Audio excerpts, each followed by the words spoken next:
Hi dear students, എല്ലാവർക്കും നമസ്കാരം. എല്ലാവരും സുഖമായിരിക്കുന്നു എന്ന് വിചാരിക്കുന്നു. ഇന്ന് നമ്മൾ ഡിസ്കസ് ചെയ്യാൻ പോകുന്നത് നമ്മുടെ unit 1 communication concept and process എന്നുള്ള പോർഷനാണ്. കമ്മ്യൂണിക്കേഷനെ കുറിച്ച് നമ്മൾ മുൻ ക്ലാസ്സുകളിലൊക്കെ ഒരുപാട് നമ്മൾ പഠിച്ച കാര്യങ്ങളാണ്. നമുക്ക് അതിൽ എന്തൊക്കെയാണ് നമുക്കിവിടെ ഡിസ്കസ് ചെയ്യാനുള്ളത്, നമുക്ക് കമ്മ്യൂണിക്കേഷന്റെ പ്രോസസ്സിനെ കുറിച്ചാണ്.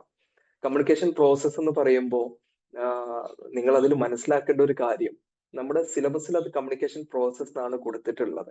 പക്ഷേ പലപ്പോഴും യൂണിവേഴ്സിറ്റി എക്സാമുകളിൽ നമ്മൾ എലമെന്റ്സ് ഓഫ് കമ്മ്യൂണിക്കേഷൻ എന്തിനെ കാണാറുണ്ട്, അതേപോലെ കമ്മ്യൂണിക്കേഷൻ സൈക്ലിക് പ്രോസസ് എന്ന് കാണാറുണ്ട്.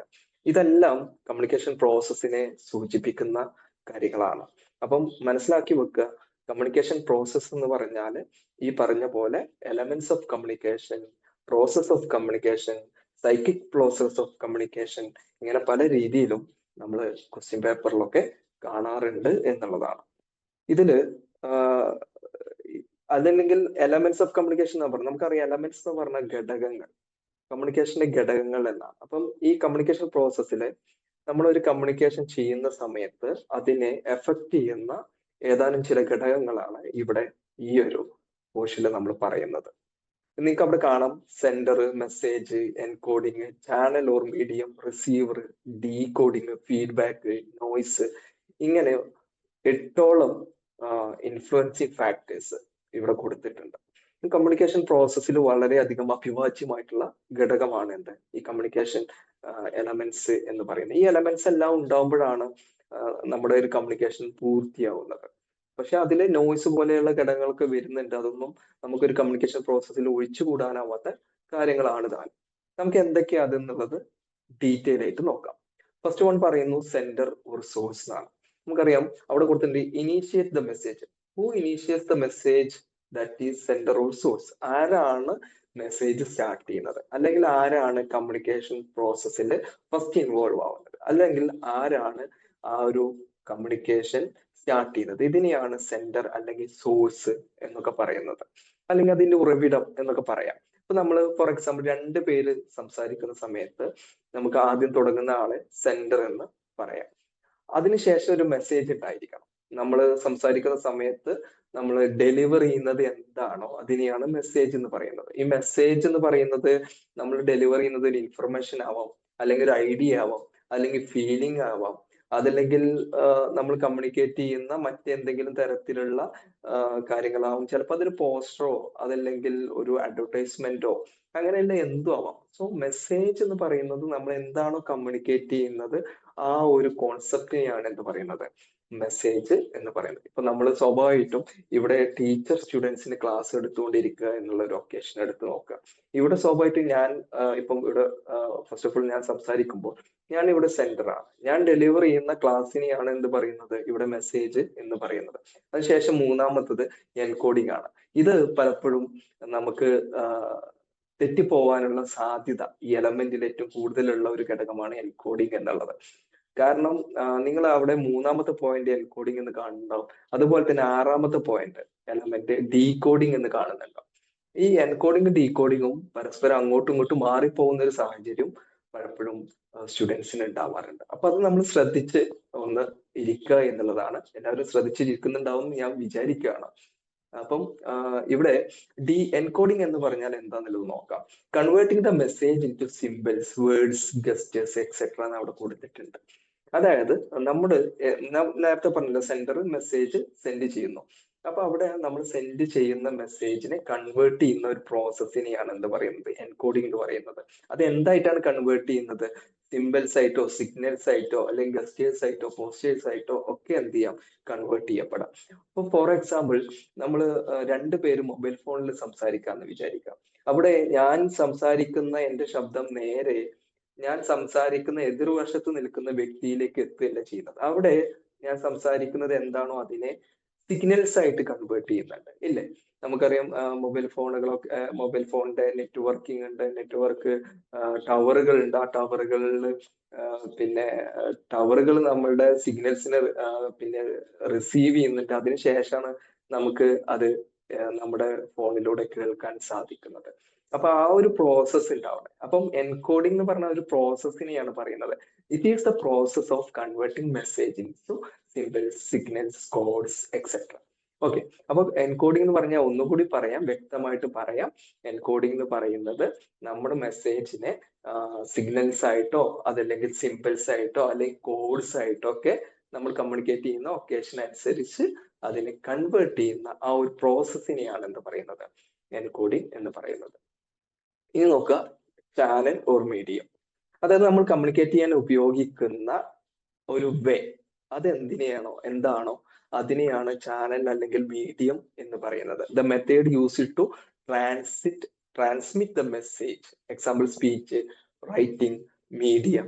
പലതരത്തിലുള്ള മീഡിയകൾ ഉപയോഗിച്ച് നമ്മൾ ഇന്ന് കമ്മ്യൂണിക്കേറ്റ് ചെയ്യുന്നുണ്ട്. നിങ്ങൾക്ക് തന്നെ അറിയാവുന്ന കാര്യങ്ങളാണ്. നിങ്ങളൊന്ന് ആലോചിച്ച് നോക്കൂ. ഇപ്പൊ ഫോർ എക്സാമ്പിൾ നമ്മൾ ഇപ്പൊ ഇവിടെ ഈ ഒരു ക്ലാസ് ഇല്ലേ, ഒരു ഡിജിറ്റൽ മീഡിയത്തിലൂടെയാണ് നമ്മൾ ഈ ക്ലാസ് പിന്നെ കൈകാര്യം ചെയ്യുന്നത്. അപ്പൊ ഇവിടെ നമ്മുടെ ഈ ഒരു കമ്മ്യൂണിക്കേഷനിൽ ഇവിടെ മീഡിയ എന്ന് പറയുന്നത് എന്താണ്? നമ്മളിവിടെ സൂം മീറ്റിംഗ് അല്ലെ, അതാണ് യൂസ് ചെയ്യുന്നത്. അപ്പൊ സൂം മീറ്റിംഗ് നമുക്കൊരു മീഡിയമാണ്. അപ്പം അങ്ങനെ ഒരുപാട് മീഡിയകൾ ഉണ്ട്. ഇപ്പൊ ഫോർ എക്സാമ്പിൾ മറ്റൊരു എക്സാമ്പിൾ പറയുകയാണെന്നുണ്ടെങ്കിൽ നമ്മൾ രണ്ടുപേര് തമ്മിൽ മൊബൈൽ ഫോണിലൂടെ സംസാരിക്കുന്ന സമയത്ത് മൊബൈൽ ഫോണാണ് അവിടെയുള്ള ഒരു മീഡിയ എന്ന് പറയുന്നത്. അപ്പൊ നമ്മൾ അവിടെ മൊബൈൽ ഫോൺ ഉപയോഗിച്ച്, അതേപോലെ കമ്പ്യൂട്ടേഴ്സ് എന്ത് ചെയ്യുന്നുണ്ട്, മീഡിയം ആവുന്നുണ്ട്.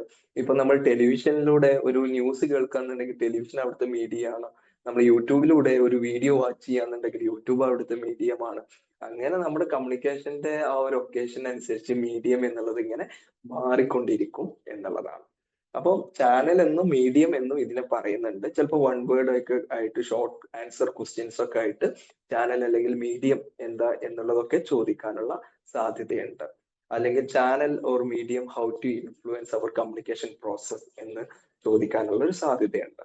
അപ്പൊ പല കമ്മ്യൂണിക്കേഷന്റെ ഒക്കേഷൻ അനുസരിച്ച് പലതരത്തിലുള്ള ചാനലുകളും മീഡിയകളും ഉണ്ട്. അതിനൊക്കെ എക്സാമ്പിൾ ഇന്നതൊക്കെയാണ്. ഇപ്പൊ നമുക്കൊരു പോസിറ്റീവ് ആയി ലെറ്റർ വന്നു കഴിഞ്ഞാൽ അവിടെ ആ ഒരു റൈറ്റിംഗ്, അതിന് നമുക്ക് മീഡിയം എന്ന് പറയാം. നമ്മൾ അവിടെ റൈറ്റിംഗ് ആണെന്ന് പറയാം. അതല്ലെങ്കിൽ രണ്ടുപേര് തമ്മിൽ സംസാരിക്കുമ്പോൾ ഓറൽ മീഡിയം ഉപയോഗിച്ചിട്ടാണ് നമ്മൾ സംസാരിക്കുന്നത്. അപ്പൊ അങ്ങനെ കമ്മ്യൂണിക്കേഷന്റെ ആ ഒരു ഒക്കേഷൻ അനുസരിച്ച് പലതരത്തിലുള്ള മീഡിയംസ് ചാനലുകൾ നമ്മൾ എന്ത് ചെയ്യുന്നുണ്ട്, ഉപയോഗിക്കുന്നുണ്ട് എന്നുള്ളതാണ് പറഞ്ഞത്.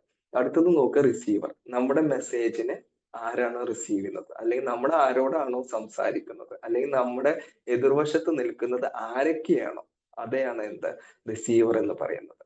അപ്പൊ the person who gets A message. For example നമ്മളിപ്പം ഒരു വാട്സപ്പ് ഗ്രൂപ്പിൽ ചാറ്റ് ചെയ്യാം. നമ്മൾ വാട്സപ്പ് ഗ്രൂപ്പിൽ ഒരു ഹായ് സെൻഡ് ചെയ്തെന്ന് വിചാരിക്കുക. ഒരു 100 150 ആളോ ഉള്ള ഒരു ഗ്രൂപ്പാണെന്ന് വിചാരിച്ചാൽ ആ 150 ആളും നമ്മുടെ റിസീവേഴ്സ് ആണ്. അത്രയും ആളിലേക്ക് ആ മെസ്സേജ് എത്തുന്നുണ്ട്. നേരെ മറിച്ച് ഇപ്പം ഞാൻ മറ്റൊരാളോട് സംസാരിക്കണം, നിങ്ങൾ നിങ്ങളുടെ ഉറ്റ സുഹൃത്തിനോട് സംസാരിക്കുകയാണ്. അപ്പം അവിടെ രണ്ടുപേരേ ഉള്ളൂ. അപ്പൊ നിങ്ങളുടെ ഫ്രണ്ട് ആണ് എന്ത്, അവിടെ റിസീവർ എന്ന് പറയുന്നത്. ഫ്രണ്ട് സംസാരിക്കുന്ന സമയത്ത് നിങ്ങളാണ് എന്ത്, റിസീവർ എന്ന് പറയുന്നത്. അപ്പൊ നമ്മുടെ കമ്മ്യൂണിക്കേഷന്റെ ഒക്കേഷൻ അനുസരിച്ച് ഇവിടെയും റിസീവർ എന്നുള്ളത് മാറുന്നുണ്ട്. അത് ഒരു വ്യക്തിയാവാം, ഒരു പക്ഷേ ഒരു ഇൻസ്റ്റിറ്റ്യൂഷൻ ആവാം. ഇപ്പൊ യൂണിവേഴ്സിറ്റികള് അവരുടെ അഫിലിയേറ്റഡ് കോളേജുകൾക്കൊക്കെ നോട്ടിഫിക്കേഷൻസ് കൊടുക്കും. അപ്പൊ സ്വാഭാവികമായിട്ടും അവിടെ റിസീവർ എന്ന് പറയുന്ന അഫിലിയേറ്റഡ് കോളേജുകളാണ്, അതൊരു ഇൻസ്റ്റിറ്റ്യൂഷൻ ആണ് അല്ലെങ്കിൽ ഓർഗനൈസേഷൻ ആണ്. അപ്പൊ അത്തരത്തില് നമ്മുടെ കമ്മ്യൂണിക്കേഷന്റെ ഒക്കേഷൻ അനുസരിച്ച് റിസീവറുകൾ മാറിക്കൊണ്ടിരിക്കും എന്നതാണ്. അതൊരു വ്യക്തിയാവാം, ഒരു ഇൻസ്റ്റിറ്റ്യൂഷൻ ആവാം, അതല്ലെങ്കിൽ ഒരു ഗ്രൂപ്പ് ഓഫ് പീപ്പിൾ ആവാം, അതല്ലെങ്കിൽ ഒരു ഇൻസ്റ്റിറ്റ്യൂഷൻ ആവാം. ഇങ്ങനെ പലതരത്തിലുള്ള റിസീവേഴ്സ്. അതുപോലെ തന്നെ സെൻഡേഴ്സും. സെൻഡർ എന്ന് പറയുന്നത് ഇതുപോലെയുള്ള പല വ്യക്തികളാവാം, ഒരു ഓർഗനൈസേഷൻ ആവാം, ഒരു ഇൻസ്റ്റിറ്റ്യൂഷൻ. ആരാണോ മെസ്സേജ് സെൻഡ് ചെയ്യുന്നത് അതാണ് എന്ത്, സെൻഡർ എന്ന് പറയുന്നത്. ആരാണോ മെസ്സേജ് റിസീവ് ചെയ്യുന്നത് അതാണ് റിസീവർ. അടുത്തത് ഡീകോഡിങ്. ഡീകോഡിങ് ഞാൻ നേരത്തെ പറഞ്ഞു കൺഫ്യൂഷൻ ആയി പോകുന്നുള്ളത്, അതാണ് ഞാൻ പ്രത്യേകം പറയുന്നത്. എൻകോഡിങ്ങിന്റെ നേരെ ഓപ്പോസിറ്റ് ആണ് എന്ത്, ഡീകോഡിങ് എന്നുള്ളത്. നമ്മൾ നേരത്തെ പറഞ്ഞു, നമ്മൾ മൊബൈൽ ഫോണിലൂടെ സംസാരിക്കുകയാണെന്നുണ്ടെങ്കിൽ സെൻഡർ സംസാരിക്കുന്ന സമയത്ത് സെൻഡർ സംസാരിക്കുന്ന ആ ഒരു മെസ്സേജിനെ സിഗ്നൽ ആയിട്ട് കൺവേർട്ട് ചെയ്തിട്ടാണ് റിസീവറിലേക്ക് എത്തിക്കുന്നത് എന്നുള്ളത്. പക്ഷെ സിഗ്നൽ ആയിട്ട് കൺവേർട്ട് ചെയ്യുന്നുണ്ട്, അത് സിഗ്നൽ ആയിട്ടല്ലല്ലോ നമ്മൾ റിസീവ് ചെയ്യുന്നത്. അല്ല, അവിടെ എന്ത് നടക്കുന്നുണ്ട്, ഒരു ഡീകോഡിങ് നടക്കുന്നുണ്ട്, അവിടെ റീകൺവേർട്ടിങ് നടക്കുന്നുണ്ട്. നമ്മൾ സെൻഡർ എന്താണോ സെൻഡ് ചെയ്തത് ആ ഒരു ശൈലിയിലേക്ക് ആ മെസ്സേജിനെ കൺവേർട്ട് ചെയ്യപ്പെടുന്നുണ്ട്. സോ റീകൺവേർട്ട് ചെയ്യപ്പെടുന്ന ആ ഒരു പ്രോസസ്സിനെയാണ് ഡീകോഡിംഗ് എന്ന് പറയുന്നത്. അതാണ് അവിടെ കൊടുത്തിട്ടുള്ളത്, ഇന്റർപ്രറ്റിംഗ് ദ മെസ്സേജ്. ആ മെസ്സേജ് സെൻഡറിൽ നിന്ന് എങ്ങനെയാണോ വന്നത് ആ രീതിയിലേക്ക് റിസീവറിലേക്ക് ഇന്റർപ്രറ്റ് ചെയ്യുന്ന പ്രോസസ്സിനെയാണ് എന്ത് പറയുന്നത്, ഡീകോഡിംഗ് എന്ന് പറയുന്നത്. അപ്പൊ മനസ്സിലാക്കുക, സെൻഡറും ഡീകോഡിങ്ങും എൻകോഡിങ്ങും അങ്ങോട്ടും ഇങ്ങോട്ടും മാറിപ്പോകരുത്. ആദ്യം വരുന്ന പ്രോസസ്സ് എൻകോഡിംഗ് ആണെന്നും രണ്ടാമത് റിസീവറിലേക്ക് എത്തുന്ന സമയത്ത് വരുന്ന പ്രോസസ്സ് ഡീകോഡിംഗ് ആണ് എന്നുള്ളതും മനസ്സിലാക്കി വെക്കുക. അടുത്തതാണ് feedback. Feedback response from the receiver to sender. അത് നമ്മൾ മെസ്സേജ് ഒക്കെ സെൻഡ് ചെയ്തു, ഡീകോഡിങ് എൻകോഡിങ് കഴിഞ്ഞു, നമ്മൾ ഏതെങ്കിലും ഒരു ചാനലൊക്കെ ഉപയോഗിച്ചാണ് അത് സെൻഡ് ചെയ്തത്, നമ്മുടെ റിസീവറിലേക്ക് നമ്മൾ ഉദ്ദേശിച്ച മെസ്സേജ് എത്തി. ഇനി റിസീവറിൽ നിന്നും അതിന്റെ റെസ്പോൺസ് സെൻഡറിലേക്ക് എത്തണം. ഇപ്പൊ നമ്മൾ ഫോർ എക്സാമ്പിൾ രണ്ടുപേര് സംസാരിക്കുന്ന സമയത്ത് ഞാൻ നിങ്ങളോട് അല്ലെങ്കിൽ ഞാൻ എൻ്റെ സുഹൃത്തിനോട് ഒരു കാര്യം പറഞ്ഞു, സുഹൃത്ത് അതിനൊരു മറുപടി എന്നോട് പറയുന്നു. അതാണ് എന്ത് ആ ഒരു ഫീഡ്ബാക്ക് എന്നുള്ളതുകൊണ്ട് ഉദ്ദേശിക്കുന്നത്. അത് പലതരത്തിലുള്ള ഫീഡ്ബാക്കുകളാവാം. ചിലപ്പോൾ നെഗറ്റീവ് ആയിട്ടുള്ള ഫീഡ്ബാക്ക് ആയിരിക്കും നമുക്ക് കിട്ടുന്നത്, ചിലപ്പോൾ പോസിറ്റീവ് ആയിട്ടുള്ള ഫീഡ്ബാക്ക് ആയിരിക്കും. പക്ഷെ എന്താണോ റെസ്പോൺസ് അതിനെയാണ് എന്ത് പറയുന്നത്, ഫീഡ്ബാക്ക് എന്ന് പറയുന്നത്.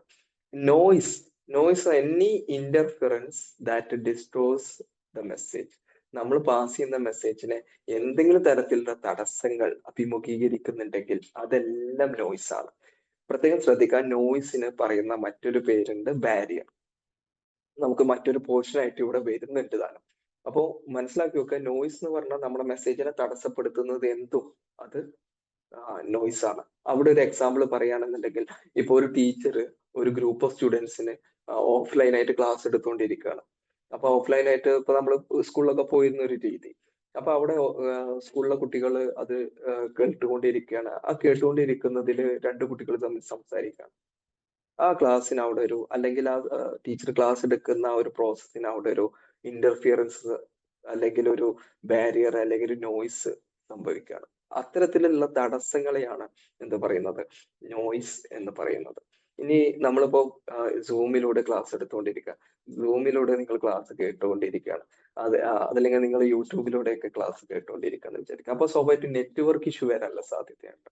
അപ്പൊ അതൊരു മെക്കാനിക്കൽ ബാരിയർ ആയിട്ട് നമുക്ക് കണക്കൂട്ടാം. അല്ലെങ്കിൽ സിഗ്നൽ ഇഷ്യൂസ്, അതൊക്കെ എന്താണ്, നോയ്സുകളാണ്. അല്ലെങ്കിൽ മെക്കാനിക്കൽ നോയ്സ്, സിഗ്നൽ നോയ്സ്. അങ്ങനെ ഇപ്പൊ രണ്ടുപേരും ട്രാഫിക്കിൽ നിന്ന് സംസാരിക്കുമ്പോൾ പെട്ടെന്ന് ഒരുപാട് വാഹനങ്ങൾ ഹോൺ അടിച്ചുകൊണ്ടിരിക്കുകയാണെങ്കിൽ അതൊരു സൗണ്ട് നോയ്സ് ആണ്. അപ്പൊ അത്തരത്തില് നമ്മുടെ കമ്മ്യൂണിക്കേഷനെ ഇന്റർഫിയർ ചെയ്യുന്ന, തടസ്സപ്പെടുത്തുന്ന എന്തും എന്താണ്, നോയ്സ് ആണ്. അപ്പൊ ഇത്രയും ഘടകങ്ങൾ കൂടിച്ചേരുമ്പോഴാണ് ആ ഒരു കമ്മ്യൂണിക്കേഷൻ പ്രോസസ്സ് കംപ്ലീറ്റ് ആവുന്നത്. അപ്പൊ ഇതിനെ നിങ്ങളൊന്ന് വിഷ്വലൈസ് ചെയ്ത് നോക്കൂ. നിങ്ങൾക്ക് ഒരു ചെറിയ സൈക്ലിക് പ്രോസസ്സ് ഇവിടെ കാണാൻ സാധിക്കും. അതായത് നിങ്ങളൊന്നിങ്ങനെ നോക്കുക, സെൻഡർ മെസ്സേജ് അതിനെ ഡീകോഡ് ചെയ്യപ്പെടുന്നു, ഒരു ചാനലിലൂടെ അത് പാസ് ചെയ്യുന്നു, അത് റിസീവറിലേക്ക് എത്തുന്നു, ഫീഡ്ബാക്ക് റിസീവർ സെൻഡറിലേക്ക് വീണ്ടും തിരിച്ചു കൊടുക്കുന്നു. അപ്പം ഒരു സൈക്കിൾ പ്രോസസ്സ് ഇങ്ങനെ നടന്നുകൊണ്ടിരിക്കും. ആ കമ്മ്യൂണിക്കേഷൻ ഇങ്ങനെ ഒരു പിന്നെ സെൻഡർ അല്ലെങ്കിൽ റിസീവർ അവര് എൻഡ് ചെയ്യുന്നത് വരെ അതിങ്ങനെ നടന്നുകൊണ്ടിരിക്കും. ആ ഒരു സൈക്കിൾ പ്രോസസ് ആണ് നമ്മൾ അടുത്തതായിട്ട് കാണാൻ പോകുന്ന ഒരു വിഷ്വല്. നോക്കൂ, ഇവിടെ നിങ്ങൾക്ക് കാണാം സെൻഡർ ഒരു മെസ്സേജിനെ സെൻഡ് ചെയ്യണം. അത് ഡീകോഡ് ചെയ്യപ്പെട്ടിട്ടാണ് എന്ത് ചെയ്യുന്നത്, നമ്മൾ പറഞ്ഞു അതിനെ കൺവേർട്ട് ചെയ്യണം, സിഗ്നലായിട്ടോ അതല്ലെങ്കിൽ സിമ്പിൾസ് ആയിട്ടൊക്കെ കൺവേർട്ട് ചെയ്യപ്പെടുന്നുണ്ട്. ഇപ്പം സ്വാഭാവികമായിട്ടും നമ്മളിപ്പം വെബ്സൈറ്റുകളിലോ ഡിജിറ്റൽ മീഡിയകളിലൊക്കെ കോഡുകളായിട്ടാണ് എന്ത് ചെയ്യുന്നത്, പിന്നെ മെസ്സേജുകളെ കൺവേർട്ട് ചെയ്യുന്നത്. അതായത് വെബ്സൈറ്റ് ഉണ്ടാക്കുന്ന ആളുകൾ അതിനെ കോഡിങ് ചെയ്തിട്ടാണ് എന്ത് ചെയ്യുന്നത്, അതിനുള്ള കാര്യങ്ങൾ നമുക്ക് വിസിബിൾ ആവുന്ന രീതിയിലേക്ക് കാണിക്കുന്നത്. അപ്പൊ അവിടെയൊക്കെ കോഡുകളായിട്ടൊക്കെ കൺവേർട്ട് ചെയ്യപ്പെടുന്നുണ്ട്. അപ്പൊ അതാണ് എൻകോഡിംഗ് എന്ന് പറയുന്ന ഒരു പ്രോസസ്സ്. മെസ്സേജിനെ കൺവേർട്ട് ചെയ്യുന്ന പ്രോസസ്സ്. ഡീകോഡിംഗ് എന്ന് പറയുന്ന മെസ്സേജിനെ ഇന്റർപ്രറ്റ് ചെയ്യുന്ന പ്രോസസ്സ്. ഇത് നോക്കൂ, ഇവിടെ സെൻഡർ മെസ്സേജ് പാസ് ചെയ്തു, അത് ഡീകോഡ് ചെയ്തിട്ടാണ് എന്ത് ചെയ്യുന്നത്, റിസീവറിലേക്ക് എത്തുന്നത് എന്ന് ഞാൻ പറഞ്ഞു. അതിനുശേഷം റിസീവറിൽ നിന്നും ഇങ്ങനെ ഫീഡ്ബാക്ക് എന്ത് ചെയ്യുന്നുണ്ട്, സെൻഡറിലേക്ക് തിരിച്ചു പോകുന്നുണ്ട്. ഫീഡ്ബാക്ക് എന്ന് പറഞ്ഞാൽ റെസ്പോൺസ്. റിസീവർ എന്ത് മറുപടിയാണോ കൊടുത്തത് അതിനെയാണ് എന്ത് പറയുന്നത്, ഫീഡ്ബാക്ക് എന്ന് പറയുന്നത്. പോസിറ്റീവ് ഫീഡ്ബാക്ക് ഉണ്ട്, നെഗറ്റീവ് ഫീഡ്ബാക്ക് ഉണ്ട്. ഏത് തരത്തിലുള്ള ഫീഡ്ബാക്ക് ആയാലും കമ്മ്യൂണിക്കേഷൻ പ്രോസസ്സ് കംപ്ലീറ്റഡ് ആണെന്ന് പറയാം. ഒരു കമ്മ്യൂണിക്കേഷൻ പ്രോസസ്സ് എഫക്റ്റീവ് ആണ് അല്ലെങ്കിൽ കംപ്ലീറ്റഡ് ആണെന്ന് പറയുന്നത് ഈ ഒരു സൈക്കിൾ പ്രോസസ്സ് നടക്കുമ്പോഴാണ്. അതായത് സെൻഡറിൽ നിന്നും പോയിട്ടുള്ള മെസ്സേജ് റിസീവറിൽ എത്തുകയും റിസീവറിൽ നിന്നും മെസ്സേജിനെ തിരിച്ച് ഫീഡ്ബാക്ക് ആയിട്ട് സെൻഡറിലേക്ക് തിരിച്ചെത്തുകയും ചെയ്യുമ്പോഴാണ് ഒരു പ്രോസസ്സ് എന്ത് ചെയ്യുന്നത് കമ്മ്യൂണിക്കേറ്റ് പിന്നെ കംപ്ലീറ്റ് ആവുന്നത്. നമ്മളൊക്കെ രണ്ടുപേര് തമ്മിൽ സംസാരിക്കുന്ന സമയത്ത് ഒരുപാട് കമ്മ്യൂണിക്കേഷൻ സൈക്ലിക് പ്രോസസ്സ് നടന്നുകൊണ്ടിരിക്കുന്നുണ്ട് അല്ലേ. നമ്മൾ സെൻഡർ റിസീവറിലേക്ക് മെസ്സേജ് പറയുന്നു, റിസീവർ അതിന് മറുപടി കൊടുക്കുന്നു, വീണ്ടും നമ്മൾ റിസീവറോട് സംസാരിക്കുന്നു, റിസീവർ വീണ്ടും സെൻഡറിലേക്ക് മറുപടി കൊടുക്കുന്നു. അങ്ങനെ ഒരുപാട് പ്രോസസ്സ് അവിടെ നടന്നു പോകുന്നു. പക്ഷേ ഇവിടെ ഈ റെഡിൽ നിങ്ങൾക്ക് കാണാൻ നോയ്സ്. ഇവിടെ നമ്മുടെ മെസ്സേജിനെ തടസ്സപ്പെടുത്തുന്നതാണ് എന്ത് നോയ്സ് എന്ന് പറയുന്നത്. അത് ഞാൻ നേരത്തെ പറഞ്ഞു, പലതരത്തിലുള്ള നോയ്സുകളും നമ്മുടെ മെസ്സേജിനെ തടസ്സപ്പെടുത്താം എന്നുള്ളതാണ്. അപ്പൊ നിങ്ങൾക്ക് ഈ ഒരു കംപ്ലീറ്റ് ആയിട്ടുള്ള കമ്മ്യൂണിക്കേഷൻ പ്രോസസ്സ് മനസ്സിലായിട്ടുണ്ടായിരിക്കും എന്ന് വിചാരിക്കുന്നു. ഞാൻ ഒരിക്കൽ കൂടി ഓർമ്മപ്പെടുത്തുന്നു, കമ്മ്യൂണിക്കേഷൻ പ്രോസസ്സിന് മറ്റു പേരുകളുണ്ട്. എലമെന്റ്സ് ഓഫ് കമ്മ്യൂണിക്കേഷൻ എന്ന് പറയാറുണ്ട്, കമ്മ്യൂണിക്കേഷൻ സൈക്ലിക് പ്രോസസ്സ് എന്ന് പറയാറുണ്ട്. ഇത് മനസ്സിലാക്കി വെക്കുക. അടുത്തത് നമ്മൾ പോകുന്നത് എഫക്റ്റീവ് കമ്മ്യൂണിക്കേഷൻ എന്നുള്ളത്. എന്താണ് എഫക്റ്റീവ് കമ്മ്യൂണിക്കേഷൻ എന്നുള്ള പോർഷൻ നമുക്ക് നമ്മുടെ ബുക്കിൽ കാണാം. എന്താണ് എഫക്റ്റീവ് കമ്മ്യൂണിക്കേഷൻ എന്നുള്ളത് നോക്കുക. ആദ്യം എന്താണ് എഫക്റ്റീവ് കമ്മ്യൂണിക്കേഷൻ എന്നുള്ളതിന്റെ ഒരു ഡെഫിനിഷൻ ആണ് ഇവിടെ പറയുന്നത്. Communication is effective when it is produce the desired result or response from the receiver. റിസീവറിൽ നിന്നും സെൻഡറിലേക്ക് ഒരു റെസ്പോൺസ്, സെൻഡർ ആഗ്രഹിക്കുന്ന രീതിയിലുള്ള ഒരു റെസ്പോൺസ് കിട്ടിക്കഴിഞ്ഞാൽ അതിനെയാണ് എന്ത് പറയുന്നത് എഫക്റ്റീവ് കമ്മ്യൂണിക്കേഷൻ എന്ന് പറയുന്നത്. അതായത് ഇത്രേ ഉള്ളൂ, ഒരു ഡിസൈർഡ് ആയിട്ടുള്ള റിസൾട്ട് ആഗ്രഹിക്കുന്ന sender communication is effective when, എപ്പോഴാണ് അത് പ്രൊഡ്യൂസ് ചെയ്യുന്നു the desired result or response from the receiver. റിസീവറിൽ നിന്നും ഒരു റെസ്പോൺസ് നമ്മുടെ സെൻഡറിലേക്ക് എത്തുന്ന സമയത്ത് അതിനെ എഫക്റ്റീവ് കമ്മ്യൂണിക്കേഷൻ എന്ന് പറയാം. ഇനി അതിനെ ഇൻഫ്ലുവൻസ് ചെയ്യുന്ന ഫാക്ടേഴ്സ് എന്തൊക്കെയാന്നുള്ളത് നോക്കാം. അതിൽ ഫസ്റ്റ് വൺ പറയുന്നു relationship between sender and receiver. സെൻഡറും റിസീവറും തമ്മിലുള്ള ഒരു റിലേഷൻഷിപ്പ് അത് വളരെ പ്രാധാന്യമാണ്. ഇപ്പൊ സ്വാഭാവിക സ്ട്രേഞ്ചർ ആയിട്ടാണ് നമ്മൾ സംസാരിക്കുന്നതെന്ന് വിചാരിക്കുക. സ്വാഭാവിക സ്ട്രേഞ്ചർ പറയുന്ന കാര്യങ്ങളെല്ലാം നമുക്ക് ഒരു പക്ഷെ മനസ്സിലായിക്കൊള്ളണമെന്നില്ല. അതല്ലെങ്കിൽ നമ്മുടെ ലാംഗ്വേജിലല്ലാത്ത മറ്റൊരു ലാംഗ്വേജിലുള്ള നമുക്ക് അൺനോൺ ആയിട്ടുള്ള ഒരു ലാംഗ്വേജ് ആണ് നമ്മുടെ റിസീവർ സംസാരിക്കുന്നത് നോക്കുക. അപ്പൊ സ്വാഭാവികമായിട്ടും നമുക്കത് മനസ്സിലാവണം എന്നല്ല, പൂർണ്ണ രൂപത്തിൽ അത് മനസ്സിലാക്കിയെടുക്കാൻ ബുദ്ധിമുട്ടായിരിക്കും. അപ്പൊ ഇവിടെ നോക്കുക, relationship between sender and receiver, trust and perception influence how the message received and interpreted. അപ്പം ഒരു വിശ്വാസം ഒക്കെ അവിടെ ഉണ്ടായിരിക്കണം. നമ്മുടെ സെൻഡർ റിസീവറും തമ്മിൽ കോർഡിനേഷൻ ഉണ്ടെങ്കിൽ മാത്രമേ എന്ത് ചെയ്യുള്ളൂ എഫക്റ്റീവ് കമ്മ്യൂണിക്കേഷൻ നടക്കുള്ളൂ എന്നാണ് പറയുന്നത്. അപ്പൊ relationship between sender and receiver എന്നുള്ളത് നമ്മുടെ എഫക്റ്റീവ് കമ്മ്യൂണിക്കേഷനെ ഇൻഫ്ലുവൻസ് ചെയ്യുന്ന പ്രധാനപ്പെട്ട ഒരു ഫാക്ടർ ആണ് എന്നുള്ളത് മനസ്സിലാക്കി വെക്കുക. അടുത്തത് ക്ലാരിറ്റി ഓഫ് മീനിങ്. നമ്മുടെ അർത്ഥത്തിന്റെ clarity. The message is effective if the receiver understand it exactly as intended by the sender. Sender ഉദ്ദേശിച്ച അതേ രീതിയിലല്ല നമ്മുടെ റിസീവർ ആ മെസ്സേജിനെ മനസ്സിലാക്കുന്നത് എന്നുണ്ടെങ്കിൽ നമുക്ക് ആ ക്ലാരിറ്റി ഓഫ് മീനിങ് എന്നുള്ളത് അവിടെ നഷ്ടപ്പെടും. അപ്പൊ അത് എഫക്റ്റീവ് കമ്മ്യൂണിക്കേഷൻ ആയിരിക്കില്ല. അപ്പൊ എഫക്റ്റീവ് കമ്മ്യൂണിക്കേഷൻ ഇൻഫ്ലുവൻസ് ചെയ്യുന്ന വലിയൊരു ഫാക്ടറാണ് ക്ലാരിറ്റി ഓഫ് മീനിങ്. വ്യക്തതയോടുകൂടി ഇപ്പൊ ടീച്ചർ ക്ലാസ് എടുക്കുന്നത് സ്റ്റുഡൻസിന് മനസ്സിലാവുന്നില്ല എന്നുണ്ടെങ്കിൽ അത് ക്ലാരിറ്റി ഓഫ് മീനിങ് ആണെന്ന് നമുക്ക് എക്സാമ്പിൾ ആയിട്ട് പറയാം. അപ്പോൾ relationship between sender and receiver നമ്മുടെ എഫക്റ്റീവ് കമ്മ്യൂണിക്കേഷനെ ഇൻഫ്ലുവൻസ് ചെയ്യുന്നുണ്ട്. ക്ലാരിറ്റി ഓഫ് മീനിങ്ങും എന്ത് ചെയ്യുന്നുണ്ട് എഫക്റ്റീവ് കമ്മ്യൂണിക്കേഷനെ ഇൻഫ്ലുവൻസ് ചെയ്യുന്ന ഫാക്ടേഴ്സ് ആണ് എന്നുള്ളത് മനസ്സിലാക്കാം. അടുത്തത് ഒരു example, A leader motivate voters through a speech. ഒരു പബ്ലിക് സ്പീച്ച് നടക്കാണ്. നമ്മൾ കാണാറുണ്ട് പബ്ലിക് സ്പീച്ചുകൾ പല സ്ഥലങ്ങളിലും, തുറസായിട്ടുള്ള സ്ഥലങ്ങളിൽ രാഷ്ട്രീയ പാർട്ടികളൊക്കെ പബ്ലിക് സ്പീച്ച് നടത്താറുണ്ട്. അപ്പം ഒരു ലീഡർ, അതാരും ആയിക്കോട്ടെ, രാഷ്ട്രീയ പാർട്ടികളോ അല്ലാത്ത ആളുകളോ ഒരു ടീച്ചറോ ആരായിക്കോട്ടെ, ഒരു ലീഡർ എന്ത് ചെയ്യണം ഒരു പബ്ലിക് സ്പീച്ച് നടത്തുന്ന സമയത്ത് ലീഡർ ഉദ്ദേശിക്കുന്നത് ഒരു മോട്ടിവേഷൻ ആണ്. അത് ലീഡർ ഉദ്ദേശിക്കുന്ന സാധനം, ഉദ്ദേശിക്കുന്ന മെസ്സേജ് ശ്രവിച്ചുകൊണ്ടിരിക്കുന്ന എല്ലാ ഓഡിയൻസും മനസ്സിലാക്കണം എന്നാണ് ഉദ്ദേശിക്കുന്നത്. അത് ഒരു എഫക്റ്റീവ്, അത് മനസ്സിലായി കഴിഞ്ഞാൽ അതെന്താണ് ഒരു എഫക്റ്റീവ് കമ്മ്യൂണിക്കേഷൻ ആണ്. Leader motivates voters through a speech. അപ്പം എന്താണ്, സ്വാഭാവികമായിട്ടും വോട്ട് കിട്ടിയിട്ടുണ്ടാവും, അല്ലെങ്കിൽ വോട്ട് കിട്ടുന്ന ഒരു സ്ഥിതിയിലേക്ക് എത്തുന്നുണ്ടാവും. അതുകൊണ്ടാണ് leader motivates voters through a speech എന്ന് പറയുന്നത് എഫക്റ്റീവ് കമ്മ്യൂണിക്കേഷൻ ഒരു എക്സാമ്പിൾ ആണ്. ഇനി എഫക്റ്റീവ് കമ്മ്യൂണിക്കേഷൻ അല്ലാത്തത്, a child listens to parent but not the strangers. ഒരു കുട്ടി സ്വാഭാവികമായിട്ടും ആ കുട്ടിക്ക് എപ്പോഴും ആ കുട്ടിയുടെ പാരന്റ്സ് എന്ത് പറയുന്നു അതായിരിക്കും കുട്ടി ഏറ്റവും കൂടുതൽ മനസ്സിലാക്കുന്നത്. ഒരുപക്ഷെ നമുക്കറിയാം ചെറിയ കുട്ടികളൊക്കെ ആണെന്നുണ്ടെങ്കിൽ നമ്മൾ സ്കൂളിലൊക്കെ കൊണ്ടാക്കി കഴിഞ്ഞാൽ ടീച്ചേഴ്സ് നഴ്സറിന്നോ LKG-ന്നോ UKG-ന്നോ ടീച്ചേഴ്സ് എന്തെങ്കിലും പറഞ്ഞ കുട്ടികൾ കേൾക്കൂല. പക്ഷെ വീട്ടിൽ പോയിട്ട് പാരന്റ്സ് മോളെ അത് അങ്ങനെയല്ല, അത് ഇങ്ങനെയാണ് നീ ചെയ്യേണ്ടത് എന്ന് പറഞ്ഞു കഴിഞ്ഞാൽ അത് കുട്ടികൾ കേൾക്കും. അപ്പൊ അതൊരു റിലേഷൻഷിപ്പിന്റെ ഇതാണ്. നമ്മൾ നേരത്തെ പറഞ്ഞില്ലേ, സെൻഡറും റിസീവർ തമ്മിലുള്ള റിലേഷൻഷിപ്പ് വളരെ അത്യാവശ്യമാണ് എന്നുള്ളത്. അപ്പൊ നമുക്ക് നോൺ ആയിട്ടുള്ള ഒരു റിസീവർ ആണ് അല്ലെങ്കിൽ സെൻഡർ ആണെന്നുണ്ടെങ്കിൽ സ്വാഭാവികമായിട്ടും അതൊരു എഫക്റ്റീവ് കമ്മ്യൂണിക്കേഷൻ ആയിരിക്കും. അതാണ് ഇവിടെ പറഞ്ഞത്, child listens to the parent but not the strangers എന്ന് പറയുന്നത്. അടുത്തത് ഇതിനെ എഫക്ട് ചെയ്യുന്ന മറ്റൊരു ഘടകം തന്നെയാണ് ഫീഡ്ബാക്ക് എന്ന് പറയുന്നത്. Feedback, the response from the receiver shows the effectiveness of the communication. അതായത് റിസീവറിൽ നിന്ന് വരുന്ന റെസ്പോൺസിനെയാണ് ഫീഡ്ബാക്ക് എന്ന് പറയുന്നത് എന്നുള്ളത് നമ്മൾ നേരത്തെ കഴിഞ്ഞ ഒരു ടോപ്പിക്കിൽ പറഞ്ഞു. കമ്മ്യൂണിക്കേഷൻ പ്രോസസ് എന്ന് പറയുന്ന ആ ടോപ്പിക് നമ്മൾ ക്ലാസ് എടുത്തപ്പോൾ പറഞ്ഞതാണ്. ഇനി നോക്കുക അതിന്റെ ടൈപ്സ് എന്തൊക്കെയുണ്ടെന്ന്. നേരത്തെ ക്ലാസ് എടുത്തപ്പോൾ പറഞ്ഞിട്ടുണ്ടായിരുന്നു. ആ പോർഷന്റെ ഭാഗത്തെയപ്പോൾ പോസിറ്റീവായിട്ട് ഉള്ള റെസ്പോൺസ് ആവാം, ചിലപ്പോൾ നെഗറ്റീവ് ആയിട്ടുള്ള റെസ്പോൺസ് ആവാം എന്നൊക്കെ ഞാൻ പറഞ്ഞിട്ടുണ്ടായിരുന്നു. അപ്പൊ എന്താണ് പോസിറ്റീവ് റെസ്പോൺസ് നോക്കുക, ഡിസൈഡ് ആക്ഷൻ ഒക്കേഴ്സ്. അതായത് സെന്റർ ഉദ്ദേശിച്ച സംഗതി നമ്മുടെ റിസീവർ മനസ്സിലാക്കുകയും അതിന് പിന്നെ ആവശ്യമായിട്ടുള്ള അല്ലെങ്കിൽ അതിനെ മീറ്റ് ചെയ്യുന്ന രീതിയിലുള്ള ഒരു ആൻസർ റിസീവറിൽ നിന്ന് സെന്ററിലേക്ക് കിട്ടുകയും ചെയ്താൽ അതൊരു പോസിറ്റീവ് ഫീഡ്ബാക്ക് ആണ് പറയും. അതിന് എക്സാമ്പിൾ അവിടെ student meats the dead line. അതായത് സ്റ്റുഡൻസിന് ഇപ്പോൾ ഒരു അസൈൻമെന്റ് കൊടുത്തു. ആ അസൈൻമെന്റ് ഞാൻ പറയാണ് വരുന്ന 30-ാം തീയതി ഈ അസൈൻമെന്റ് സബ്മിറ്റ് ചെയ്യണം എന്ന് പറഞ്ഞു കഴിഞ്ഞാൽ സ്റ്റുഡൻസ് എല്ലാവരും കറക്റ്റ് 30-ാം തീയതി ആകുമ്പോൾ അസൈൻമെന്റ് സബ്മിറ്റ് ചെയ്യണം. സ്വാഭാവികമായിട്ടും ആ സെന്റർ ഉദ്ദേശിച്ച ആ ഒരു സെയിം പിന്നെ പ്രോസസ്സ്, ആ മീനിങ് അവിടെ നടന്നു. അതാണ് പോസിറ്റീവ് ഫീഡ്ബാക്ക് എന്ന് പറയുന്നത്. സെന്റർ ഉദ്ദേശിക്കുന്ന സെയിം. അത് നമ്മൾ വോട്ടിങ്ങിന്റെ കാര്യത്തിൽ നേരത്തെ എക്സാമ്പിൾ പറഞ്ഞ leader motivate voter through speech.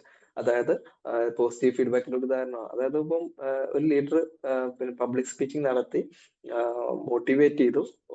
Election വന്നപ്പോൾ റിസൾട്ട് വന്നപ്പോൾ ലീഡറുടെ പാർട്ടി വിജയിക്കുകയാണ്. സ്വാഭാവികമായിട്ടും അത് പോസിറ്റീവ് ആയിട്ടുള്ള ഒരു ഫീഡ്ബാക്ക് ആണ് എന്ന് നമുക്ക് പറയാം. അതേപോലെ നെഗറ്റീവ് ഫീഡ്ബാക്ക് എന്ന് നോക്കാം. No change or wrong response. ചിലപ്പോൾ ഒരു റെസ്പോൺസ് ഉണ്ടായിരിക്കില്ല, അതല്ലെങ്കിൽ പ്രത്യേകിച്ച് ചേഞ്ച് ഒന്നും ഉണ്ടാക്കാൻ പറ്റില്ല. ലീഡർ മോട്ടിവേഷൻ ക്ലാസ് ഒക്കെ എടുത്തു, പക്ഷെ പ്രത്യേകിച്ചൊന്നും മോട്ടിവേഷൻ ഒന്നും ആയിട്ടില്ല എന്ന് വിചാരിക്കാം. അല്ലെങ്കിൽ റോങ് റെസ്പോൺസ്, തെറ്റായിട്ടുള്ള റെസ്പോൺസ് ആണ് കിട്ടിയത് എന്ന് വിചാരിക്കാം. അപ്പൊ അതിനെ നമുക്ക് എന്ത് പറയാം, നെഗറ്റീവ് ആയിട്ടുള്ള ഒരു ഫീഡ്ബാക്ക് ആണ് പറയാം. അതായത് ഇപ്പൊ ഒരു കമ്പനിയിൽ എന്നും മാനേജർ അവരുടെ എംപ്ലോയീസിനോട് നേരത്തെ എത്താൻ പറയും, പക്ഷെ ഒരുത്തിന് എന്നും ലേറ്റ് ആയിട്ടേ പറയും. അതല്ലെങ്കിൽ ഒരു ഗ്രൂപ്പ് ഓഫ് ആളുകൾ എന്നും ലേറ്റ് ആയിട്ടേ വരുന്നുള്ളൂ. അപ്പൊ അത് മാനേജർ കമ്മ്യൂണിക്കേറ്റ് ചെയ്ത ഒരു കാര്യത്തിന് നെഗറ്റീവ് ആയിട്ടുള്ള ഒരു റെസ്പോൺസ് ആണ് അവിടെ കിട്ടുന്നത്. അപ്പൊ അതാണ് നെഗറ്റീവ് ഫീഡ്ബാക്ക് എന്ന് പറയുന്നത്. No change or wrong response. അടുത്തത് neutral, no reaction at all. അതായത് ഒരു റിയാക്ഷൻ ഉണ്ടാവുന്നില്ല. നമ്മൾ സംസാരിച്ചു, സെന്റർ സംസാരിക്കുന്നുണ്ട് അല്ലെങ്കിൽ സെന്റർ മെസ്സേജ് പാസ് ചെയ്യുന്നുണ്ട്, പക്ഷെ പ്രത്യേകിച്ച് റിയാക്ഷൻ ഒന്നും കാണുന്നില്ല എന്ന് മനസ്സിലാക്കുക. അപ്പൊ വോട്ടർ ഇഗ്നോർ ദ മെസ്സേജ്. അതായത് വോട്ട് ചെയ്യുന്ന ആളുകൾ എന്ത് ചെയ്യാണ്, മെസ്സേജിനെ ഇഗ്നോർ ചെയ്യുക. അവര് പിന്നെ അവർക്ക് ആ പാർട്ടിക്ക് വോട്ട് ചെയ്യുന്നുമില്ല എന്ന് ചെയ്യാതിരിക്കുന്നുമില്ല എന്നുള്ളൊരു സാഹചര്യം വരികയാണ്. മറ്റൊരു പാർട്ടിക്ക് വോട്ട് ചെയ്യുന്നില്ല, അവരുടെ പാർട്ടിക്ക് വോട്ട് ചെയ്യുന്നില്ല. ഒന്നുകൂടി ക്ലിയർ ആക്കി പറഞ്ഞാൽ, ന്യൂട്രൽ എന്നുള്ള ഫീഡ്ബാക്കിന് ഉദാഹരണം കറക്റ്റ് ആയിട്ട് പറയുകയാണെന്നുണ്ടെങ്കിൽ, ഇപ്പൊ ഒരു കമ്പനി പരസ്യം കൊടുത്തു. സ്വാഭാവികമായിട്ട് കമ്പനി പരസ്യം കൊടുക്കുന്ന കമ്പനിയുടെ പ്രോഡക്റ്റ് കസ്റ്റമേഴ്സ് വാങ്ങാനായിരിക്കും, അല്ലെ? അപ്പൊ കമ്പനിയുടെ പ്രോഡക്റ്റ് ഈ പരസ്യം കൊടുത്തതിനു ശേഷം പ്രത്യേകിച്ച് മാറ്റമൊന്നും വരുന്നില്ല. അവര് നിലവിൽ പോയിരുന്ന ആ ഒരു സെയിൽസിനെ തുടർന്ന് പോവാണ്. അവര് നല്ല സെയിൽസ് വരാൻ വേണ്ടിയിട്ടാണ് പരസ്യം അഡ്വർടൈസ്മെന്റ് കൊടുക്കുന്നത്. പക്ഷെ അവിടെ പ്രത്യേകിച്ച് ഒരു മാറ്റമൊന്നും വരുന്നില്ല എന്നുണ്ടെങ്കിൽ അതൊരു ന്യൂട്രൽ റിയാക്ഷൻ ആണ്. അതുകൊണ്ടാണ് നോ റിയാക്ഷൻ ടു ആൾ, ഒരു റിയാക്ഷനും വരുന്നില്ല എന്നുള്ളത് പറയുന്നത്. അതുകൊണ്ടാണ് ന്യൂട്രൽ ഫീഡ്ബാക്ക്. അപ്പൊ മനസ്സിലാക്കുക, ഫീഡ്ബാക്ക് 3 തരത്തിലുണ്ട്. പോസിറ്റീവ് ഫീഡ്ബാക്ക്, ഒരു പോസിറ്റീവ് ആയിട്ടുള്ള റെസ്പോൺസ് കിട്ടുക. നെഗറ്റീവ് ഫീഡ്ബാക്ക്, നെഗറ്റീവ് ആയിട്ടുള്ള റെസ്പോൺസ് കിട്ടുക. ന്യൂട്രൽ ഫീഡ്ബാക്ക്, നോ റെസ്പോൺസ് എന്നുള്ളത് മനസ്സിലാക്കി വെക്കുക. നമുക്ക് അടുത്ത സ്ലൈഡിലേക്ക് പോവാം. അടുത്തത് ബാരിയേഴ്സ് ടു ദി കമ്മ്യൂണിക്കേഷൻ ആണ്. കമ്മ്യൂണിക്കേഷന്റെ ബാരിയേഴ്സിനെ കുറിച്ചാണ് ഇവിടെ പറയുന്നത്. ഓക്കെ സ്റ്റുഡൻസ്, നമുക്ക് ഇന്നത്തെ ക്ലാസ്സിന്റെ സമയം ഏകദേശം ആയിട്ടുണ്ട്. നമുക്ക് അടുത്ത ക്ലാസ്സിൽ നമുക്ക് വീണ്ടും തുടരാം. നിങ്ങൾക്ക് ഈ ക്ലാസ്സിൽ എന്തെങ്കിലും ഡൗട്ടുകൾ ഉണ്ട് എന്നുണ്ടെങ്കിൽ നിങ്ങൾക്ക് കോണ്ടാക്ട് ചെയ്യാം. നിങ്ങൾക്ക് വാട്സപ്പ് ത്രൂ കോണ്ടാക്ട് ചെയ്യാം, മെസ്സേജിലൂടെ കോണ്ടാക്ട് ചെയ്യാം. എന്തെങ്കിലും ഡൗട്ടുകൾ ഉണ്ടെങ്കിൽ ചോദിക്കാം, ഞാൻ ക്ലിയർ ചെയ്ത് തരുന്നതാണ്. ഓക്കെ, അപ്പോൾ ഗുഡ് നൈറ്റ് സ്റ്റുഡൻസ്.